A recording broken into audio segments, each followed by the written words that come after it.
go. All right, so today we're going to take a look at polar area. There you are.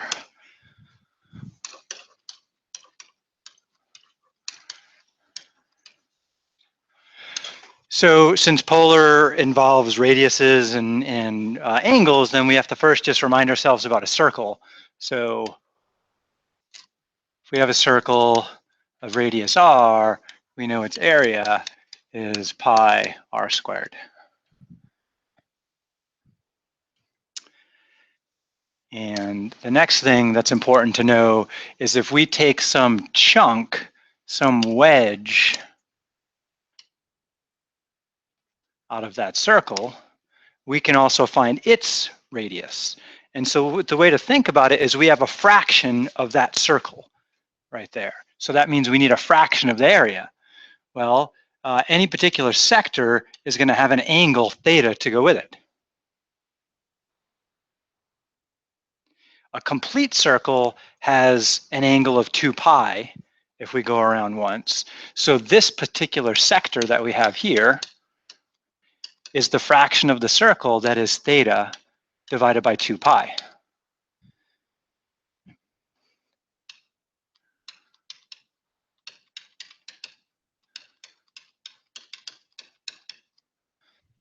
So if we know that's the fraction of the circle we have, then all we have to do is multiply that by the area, and that'll give us the area of the sector. So if we take that fraction times pi r squared, now we have the area of a sector. Cleaning it up a little bit, the pi's conveniently divide out. We're going to be left with a 1/2, and it's traditional to write it as 1/2 times the radius squared times the angle.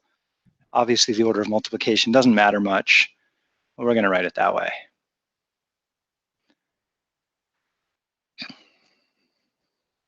You may have seen that in a trig class ages ago. So for us, superimposing my rectangular coordinates here, I have some polar function. So let's suppose that's r equals f of theta.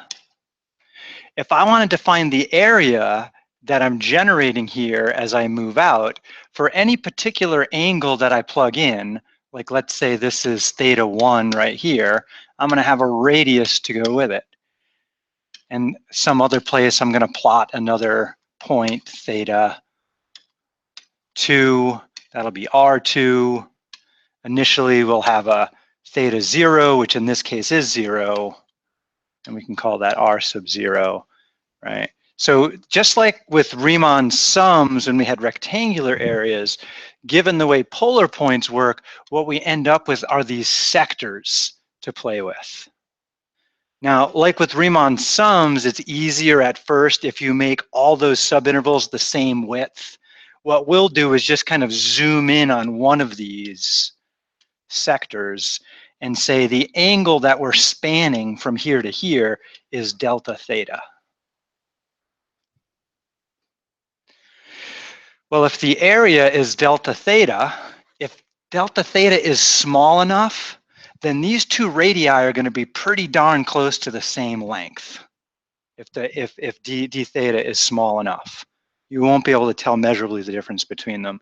So what we can then do is say, oh, well, this must be the area of that sector where instead we have a d theta instead of a theta, or we're just changing the name of that angle.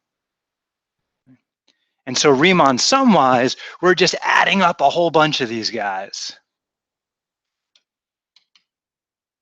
I guess we use I here, don't we? So Riemann sum as I goes from 1 to n of 1/2 r squared d theta. Keeping in mind, r is some function. We have to plug in an angle at each sector, calculate the radius, square it, and so on. And then ultimately, we want to take the limit as n goes to infinity, and that stretches this sum into an integral. Okay, so just a reminder of Riemann sums there. Instead of a bunch of rectangles, we're adding a bunch of sectors, but it's the same idea.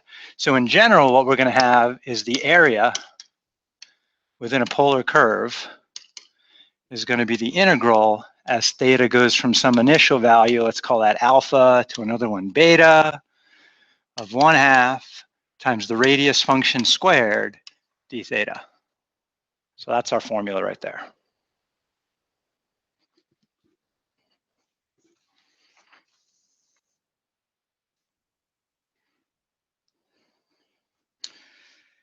And instead of doing a really easy example, I'm going to do a somewhat not easy example, but it's not hard either. Take, for example, the function we looked at the other day, or one of them, r equals cosine of 2 theta. Anybody remember that that one looks like? It's the 4-petaled flower, yeah. So just rough sketch of this sucker. It looks something like this. To the best of my artistic ability. Oh, that was horrible. Okay, and just squint and they're kind of all the same size. Oh, that was awful. I gotta do that again. In my notes, it came out great when I did that. All right, let's try again.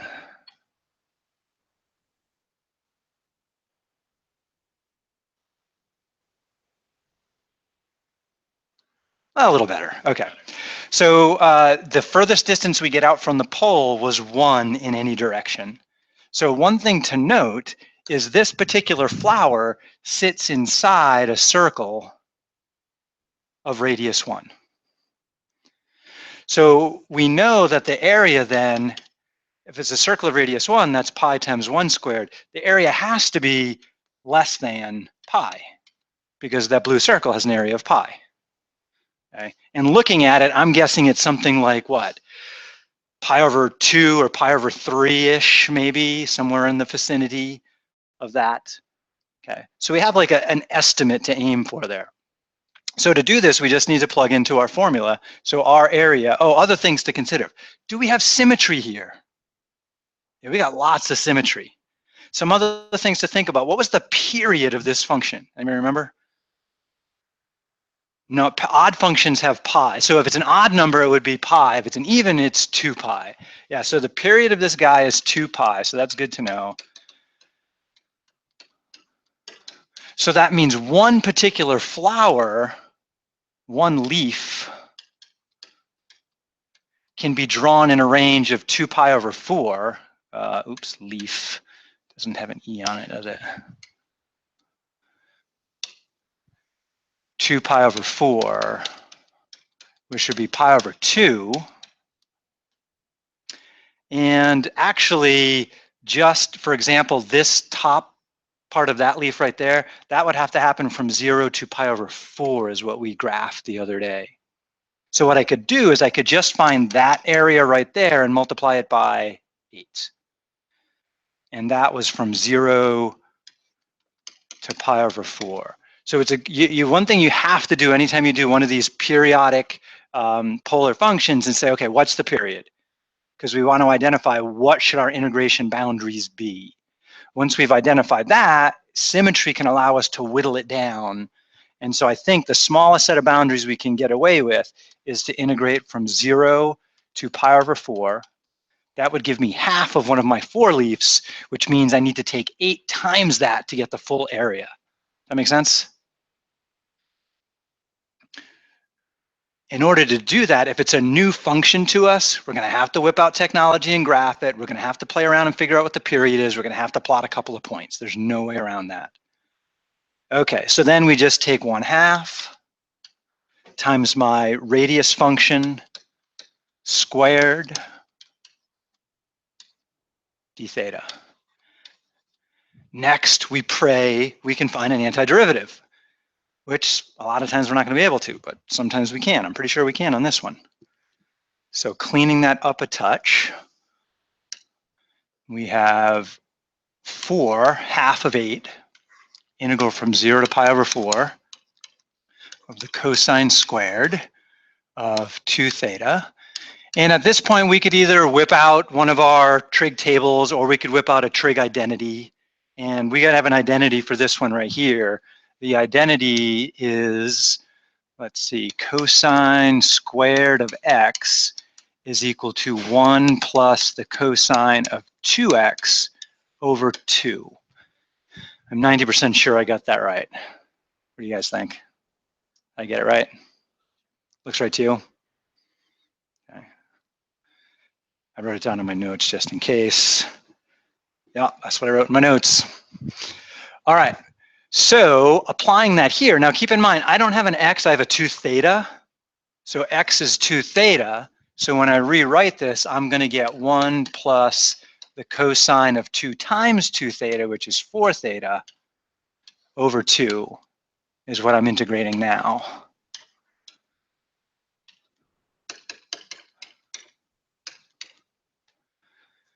And we can clean it up yet again, right? The 2 and the 4 are going to come together twice.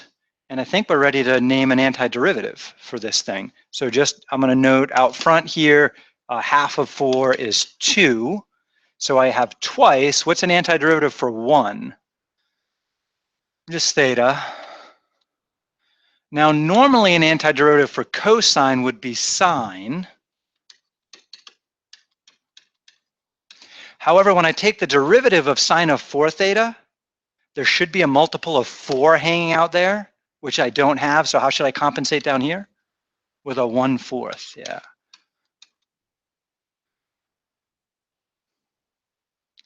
And I should put square brackets because I'm evaluating. So just double check.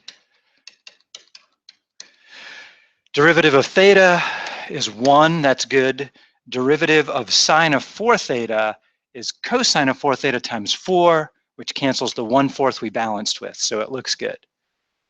So that's one of those secret substitutions. If you're feeling hesitant about that, remember you can always say, do a u substitution, let u equal 4 theta. We would see du, oops, sorry, yeah, that's what I want. Du would equal to 4 d theta. Since we don't have a 4 hanging out outside here, well, we do way out there, but that's too far out. We would then say d theta is 1/4 du. And so there's, again, another way to come up with that 1/4. All right, evaluating this. Let's do that. We might have enough room here. Twice pi over 4. And the sine of 4 times pi over 4 is the sine of pi. And the sine of pi, I'm pretty sure, is 0. So that's nice. And then plug, so I have a plus 0. And then we have minus 0. Minus sine of 0 is 0. So we have minus a bunch of zeros. So it looks like our final answer is twice pi over 4, or an area of pi over 2. So that's kind of cool. Does that make sense according to the graph we estimated with earlier? Yeah, I think I could buy that. That half of the area is within the flower, and the other half of the area is living in those funky wedge kind of shapes inside the circle. Cool. All right, so the challenge with polar, again, is you got to identify a period if it's periodic. Once you do that, then you have to say, okay, what are my bounds of integration here if they weren't given? And if you can whittle it down with symmetry, great. If not, do the period. So let's try another. How about area between two curves? Let's see, I picked out a couple of curves. Well, that was a cool one too. I wonder if we should do that one.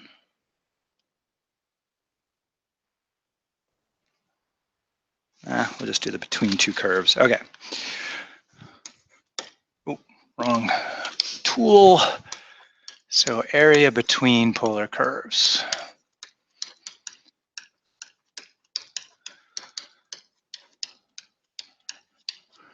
So one function was r equals 2 plus 2 sine of theta. And we saw a relative of that in class the other day. I looked at 1 plus cosine theta in class today, and that was that heart-looking shape. Okay, and remember, sine is just a rotation of cosine or a shift of cosine. Okay, so whereas the cosine gave me a cardioid that looked kind of like this, sine is a rotation of that, and so it's going to look, I think, like this right here. And we'll graph that in just a sec to make sure. I think that's going to be an upside down heart.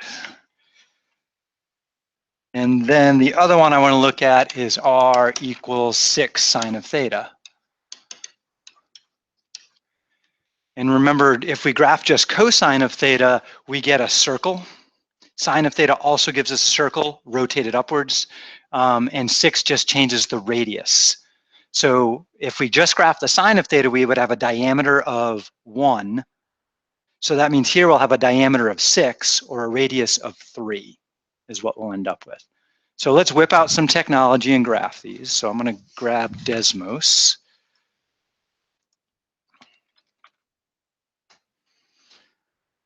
And I want r equals 2 plus 2 times the sine of theta.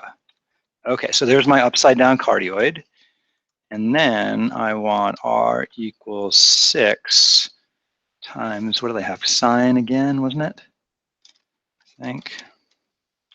Sine of theta. Yeah, that's what I want. Okay. And the area I want to go for here is the upper one. So I'm going to let the blue curve be my outer function and the red one be my inner. And so I want to find this crescent shape up at the top there. I'm going to steal that into my notebook. Let's see, my tool has disappeared.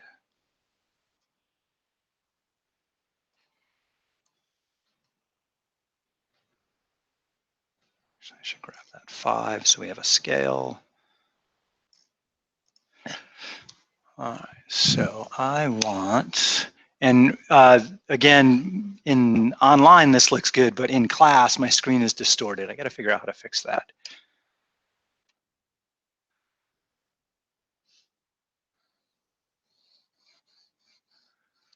Okay, so we're going to find that area right there. In order to find that area, we are going to have to find these points of intersection.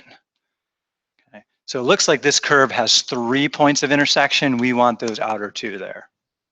So we're going to have to set them equal to each other and solve. So 2 plus 2 sine of theta equals 6 sine of theta. And let's say we'll subtract the 2 sine of theta to the other side. So 2 equals 4 sine theta. Or we could say dividing by 4, sine of theta is 1/2. And just thinking about units circle-wise, the sine is a y value. If y is 1/2, then that means I could be at pi over 6, or over here at 5 pi over 6. Does that look right? Yeah, pretty sure that's right. So that means to find the area between these two curves, we're going to integrate from the angle pi over 6 to the angle 5 pi over 6.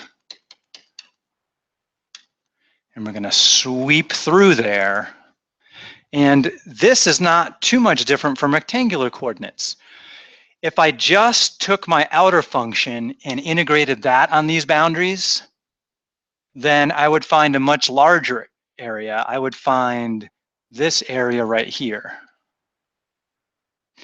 If I integrate the smaller one, that would give me this area right here.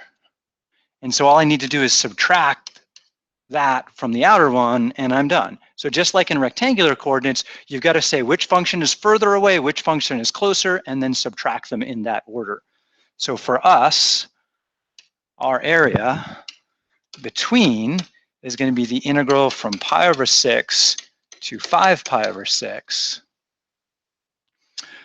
of my outer function. And so that's going to be, let's see, my outer one is the 6 sine, right? Yeah, so it's going to be 1/2. That's my radius, 6 sine of theta squared,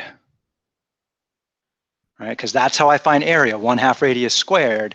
And then I'm going to have to subtract from that 1/2 the other guy, 2 plus 2 sine theta squared d theta.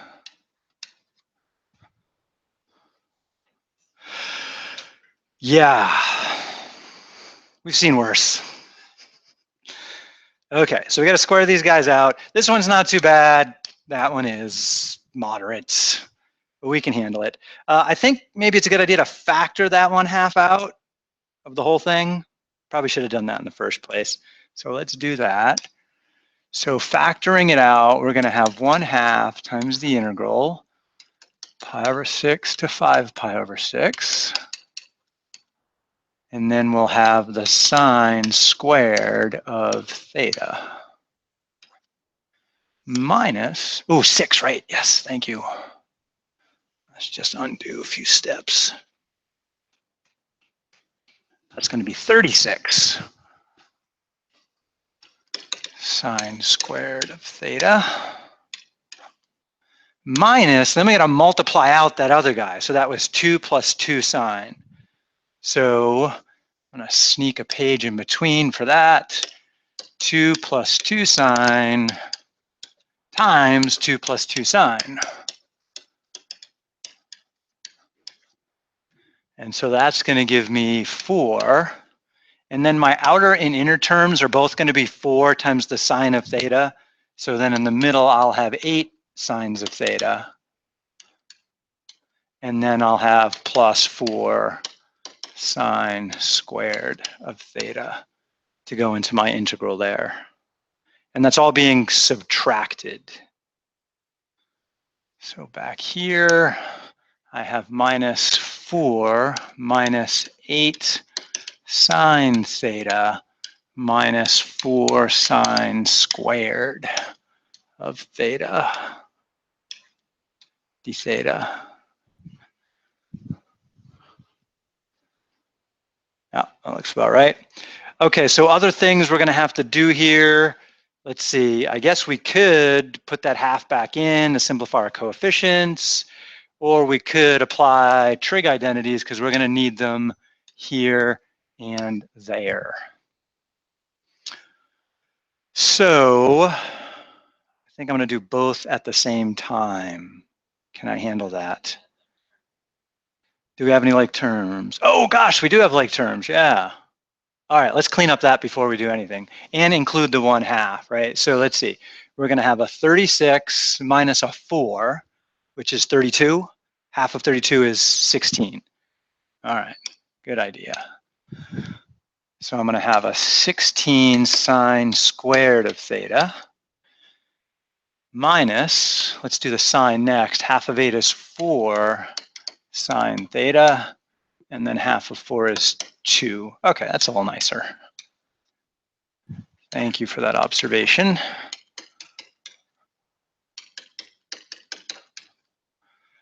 Oops, let's see, 6.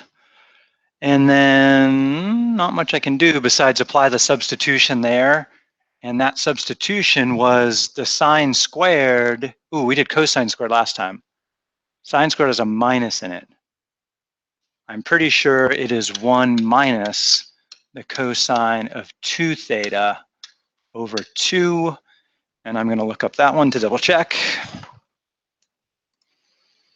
I already have Chrome open. Trig identities.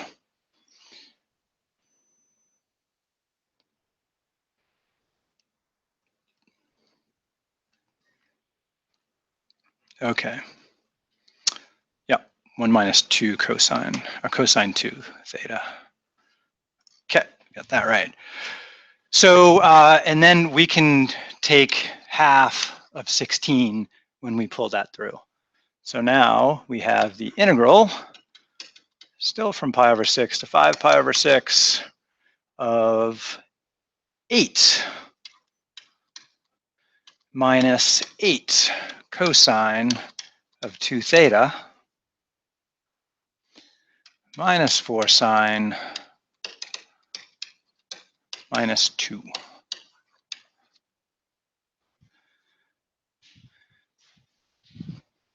And I think we're ready for an antiderivative with the minor note of adjusting like terms, that we could take this minus 2 and say that's now a 6. All right, so antiderivatives, what do we got? We've got antiderivative of 6 is 6 theta. Antiderivative, let's see, cosine, ooh, I can view the 8 as 4 times 2. And so this will be minus 4 sine of 2 theta. And just double check, when I take the derivative of sine of 2 theta, I get cosine of 2 theta times 2. 2 times 4 is 8. Similarly with this guy right here, I'm going to view that 4 as 2 times 2, because that second 2 could be part of the chain rule. And let's see, antiderivative of sine is negative cosine, so I'm going to have a plus 2 cosine of theta for that term. Oh, there's no 2 there. Right, I don't know, I was stuck. I was sure there was a 2 there. But clearly there is not. Okay, so all I have to do is fix that. Should stay a 4.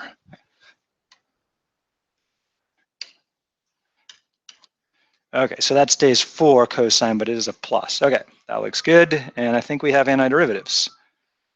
Yep. Okay, so next comes the challenging part of plugging in the boundaries. Pi over 6, 5 pi over 6.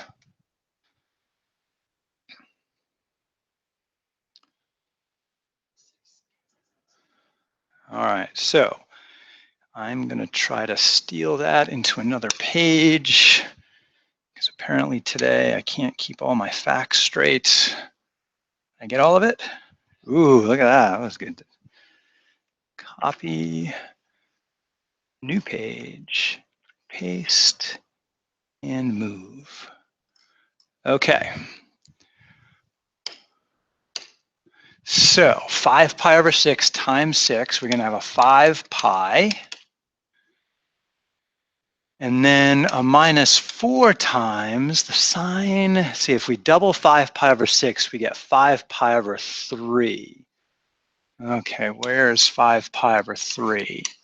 Here's 1 pi over 3, 2 pi over 3, 3 pi over 3, 4 pi over 3, 5 pi over 3 is right over here.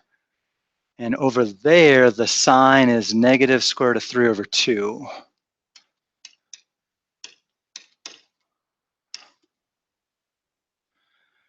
Plus 4 times the cosine of 5 pi over 6, and 5 pi over 6 lives over here, and the cosine over there is square root of 3 over 2.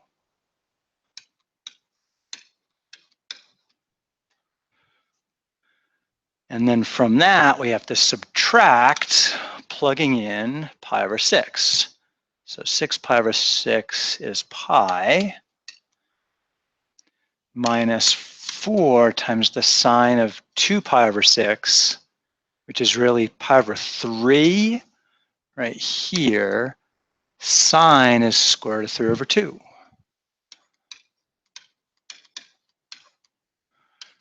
Plus 4 times the cosine of pi over 6,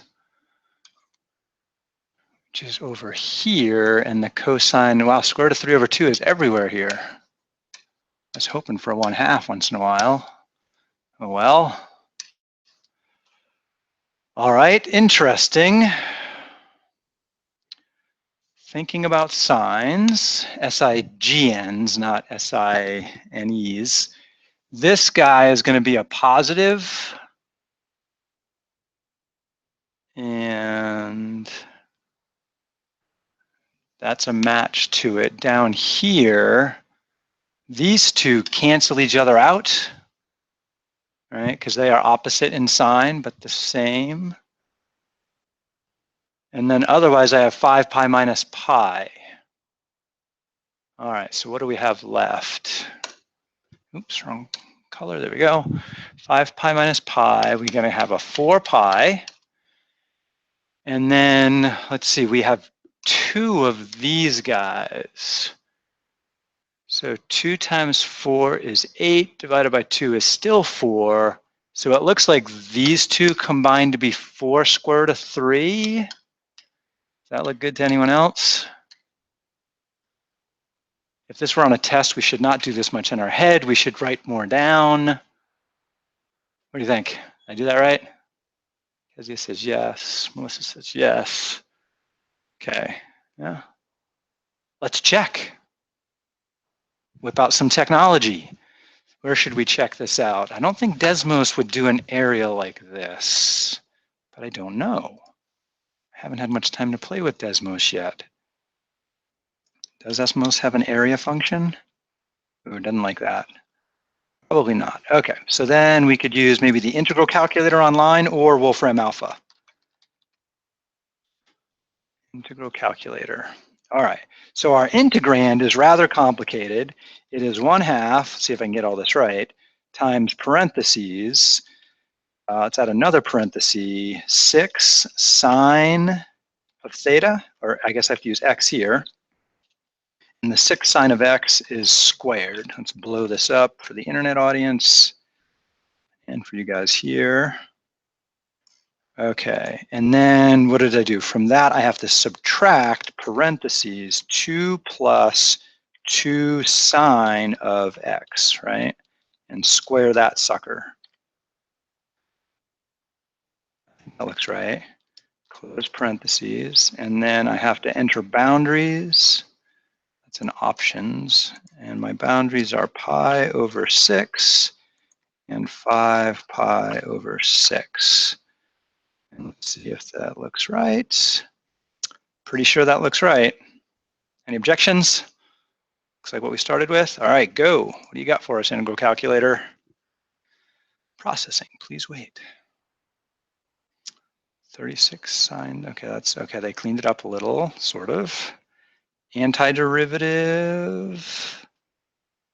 Yeah, that's what we came up with. And evaluation. Ooh, they just got 4 pi. So I have an SIGN error. Okay, where did I make a mistake? It has to be somewhere in the evaluation of those limits. Those guys should have all canceled out. So let's be a little more careful there. What's that? Yeah. Where are my tools? Okay, so the error I'm thinking is probably in one of my first evaluations, like this one right here. So just double checking, I have to figure out what is the sine of 2 times 5 pi over 6. That cleans up to be the sine of 5 pi over 3. And this is 1 pi over 3, 2 pi over 3, 3 pi over 3, 4 pi over 3, 5 pi over 3. And at that point, sine is a y value, and y is definitely negative square root of 3 over 2 there. Yeah, no, that looks right. Okay. So how about this guy over here? Did I mess that up? Cosine of 5 pi over 6. Oh, that's where I messed up. 5 pi over 6 is right here. Cosine is negative there. So this guy right here should be a negative number. And so those cancel as well as those. And the answer is definitely 4 pi. Whew. All right. Always a good idea to check our work whenever we have time. Okay. So challenge again is setting it up. Once we set it up, then we have to come up with an antiderivative. Can we always come up with an antiderivative? Answer is no. So for example, I was messing around yesterday. Which one? Oh, that's my next example. Right? Yep, right there. All right. So we're going to move on to a different kind of calculus of arc lengths.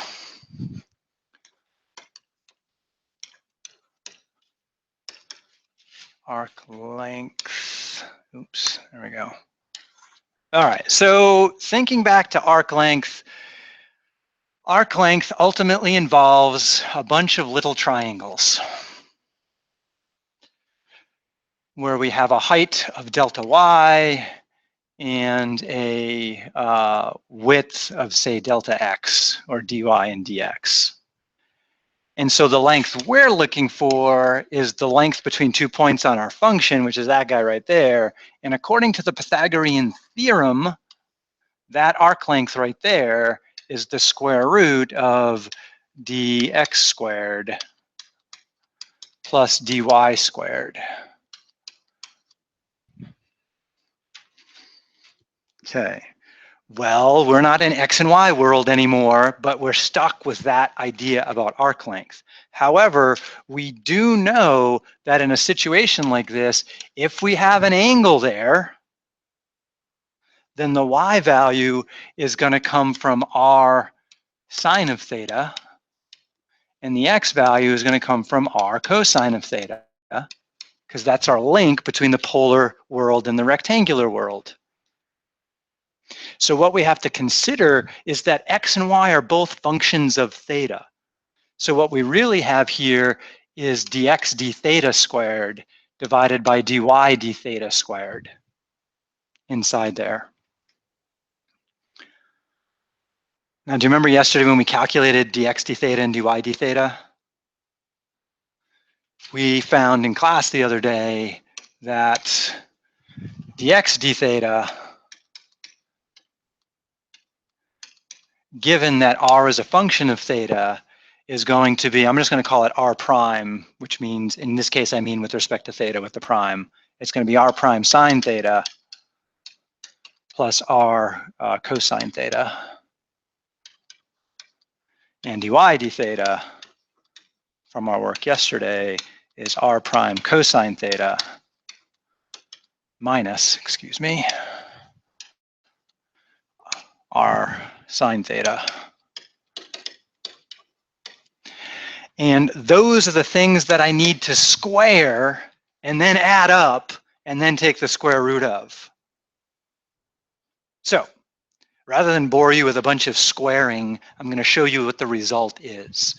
If you combine these two together, then you get the square root of r squared plus r prime squared. It actually simplifies quite nicely.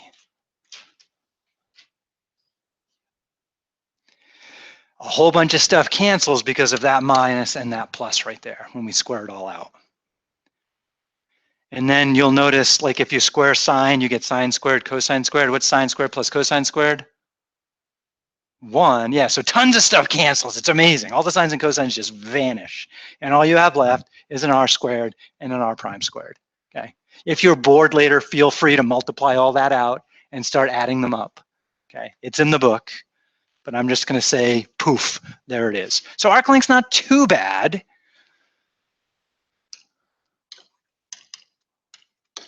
Oops, arcs in polar. The integral as theta goes from some number to some other number of the square root of r squared plus r prime squared d theta.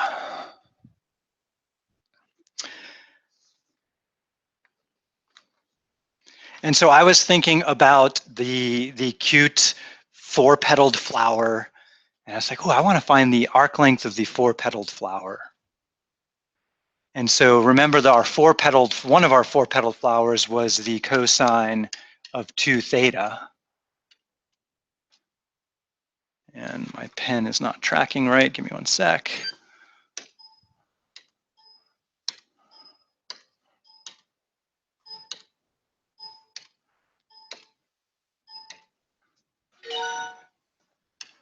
So r prime would be the opposite of twice the sine of 2 theta. And it turns out when you square those guys and throw them in the square root, we're going to get, let's see, cosine squared of 2 theta. When we square a negative, it's a positive. Square 2, it's a 4, plus 4 sine squared of 2 theta. Now, if it were just like that, we could take the antiderivative, no problem, but the square root kills us because there's no sines and cosines outside of it. And I tried a half a dozen techniques and I was unable to find an antiderivative. After about an hour, I finally gave up and asked both Wolfram Alpha and the integral calculator, and they both said this is a special function that does not have a fundamental antiderivative. So the only way to evaluate this thing is to plug it into some numerical evaluation tool, like the integral calculator or Wolfram Alpha. So the only thing I could do next was remember that 1/8 of my flour went from 0 to pi over 4. So if I took 8 times 0 to pi over 4, and I plug that into one of those integral calculators, I found that the arc length of the entire flour was about 9.68845.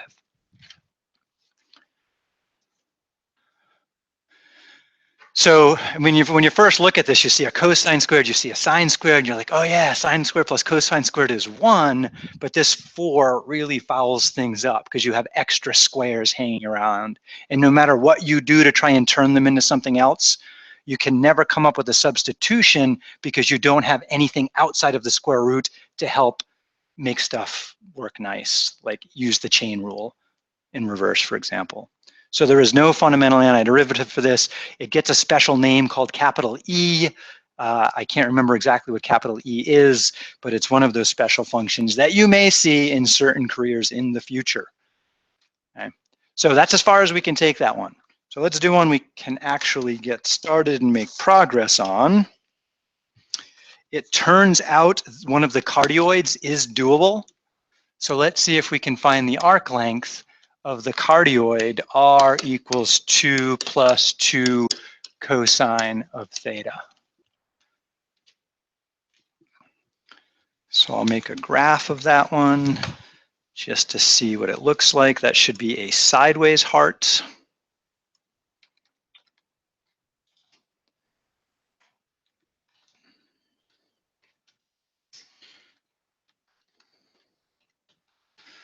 All right, so here is our target. We're going to attempt to find that. Let's see, did we graph a cardioid in class the other day? I cannot remember. Don't think we did. I think we need to find the period of it. All right, so let's grab a screenshot of that and identify what our bounds of integration are.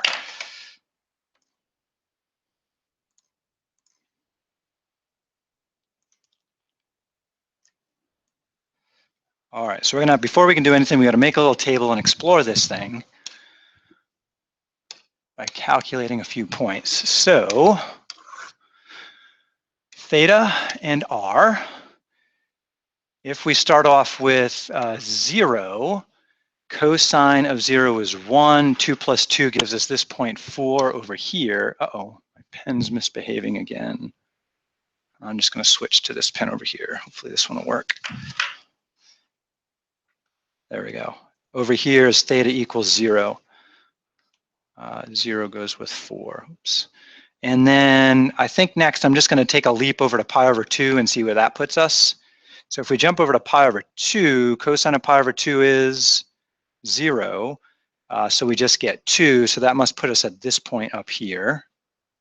So that's pi over 2.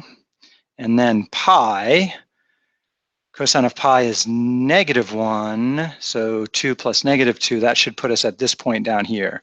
And so that should be at pi. So it looks like we get half of this thing from 0 to pi. Now, is it a safe bet that we get the rest of it? Usually symmetry works out in our favor, but you should always double check. So I'm just going to do a couple of more. So that's pi over 2, 3 pi over 2, or 2 pi over 2, 3 pi over 2, I think is what I would do next. And at 3 pi over 2, we should be at 0 again. And so we should be another 2 units from the pole. Okay, and again, 3 pi over 2 points us down here. So that's that point right there. And if we go back to 2 pi, cosine of 2 pi is still 1, and so we're going to get back to 4. So we did trace the curve in this manner. So if we want to find the whole arc length, we would go from 0 to 2 pi. We could get away by doubling from 0 to pi because of the symmetry that we'd have here. Okay, so let's do that.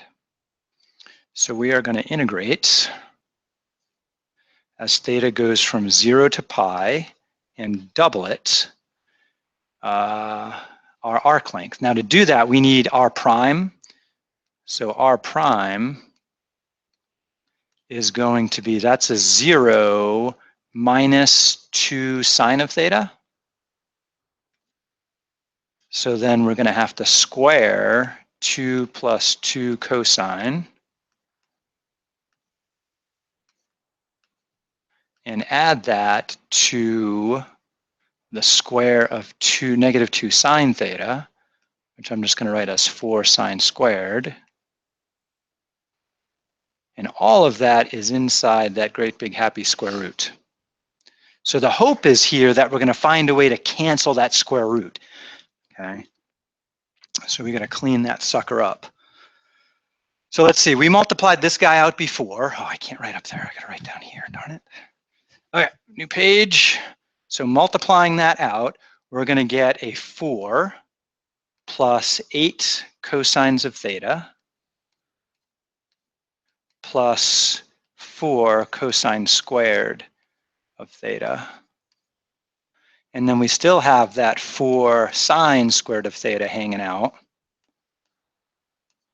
And I'm going to ignore the integral for a moment because we've got to clean up this sucker. Pretty sure I did that right. Oh, this is beautiful. Check that out.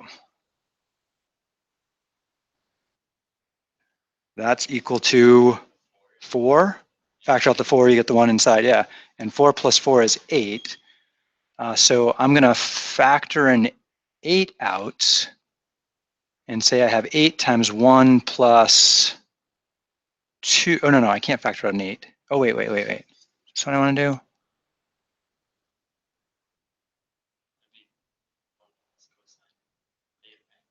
I have 4 plus 4 is 8. Oh, yeah, we just cosine. Yeah.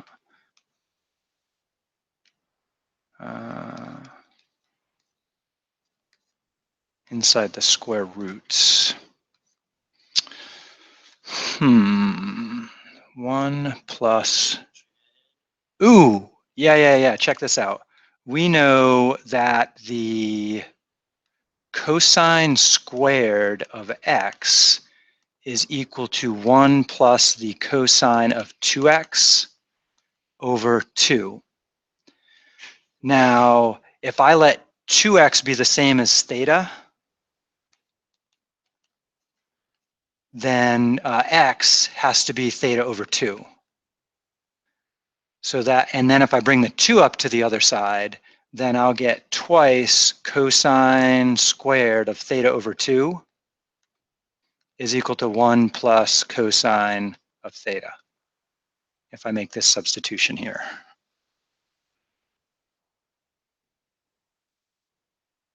Yeah, that works. Okay, so that means over here I have 8 times 2, or 16, cosine squared of theta over 2 inside the root, which will give me square root of 16 is 4. Square root of cosine squared is the absolute value. We got to be careful with that, of the cosine of theta over 2. Yeah, nice. All right. And we are evaluating that from, what did we decide, 0 to pi? And we were going to double that. Okay. Next thing we need to do is explore cosine of theta over 2 to find out where it's positive and where it's negative. Now, if you think about it, let's see. The period normally of cosine is 2 pi. if you divide by 2, that makes the period double. Dividing on the inside has the opposite effect. So the period of cosine of pi of theta over 2 is really 4 pi. Now normally, let's see, cosine looks like this, right? So that means from 0, there's 4 pi. In the middle is what? 2 pi? And half of 2 pi is pi. So this guy is always positive from 0 to pi. So I don't need the absolute value anymore. I can get rid of it. Otherwise, I would have to break, like if we were going from 0 to 2 pi, I would have to break this into 2 integrals and take the opposite of the second one. Okay, so we got to be careful about that. All right, yeah, this is nice. Okay, new page. So let's see, 2 times 4 is 8. Integral from 0 to pi, oh gosh, we're out of time, of the cosine. Do they have class coming in here in a second? Yeah, better hurry up. Of theta over 2. Antiderivative, let's see, sine of theta over 2.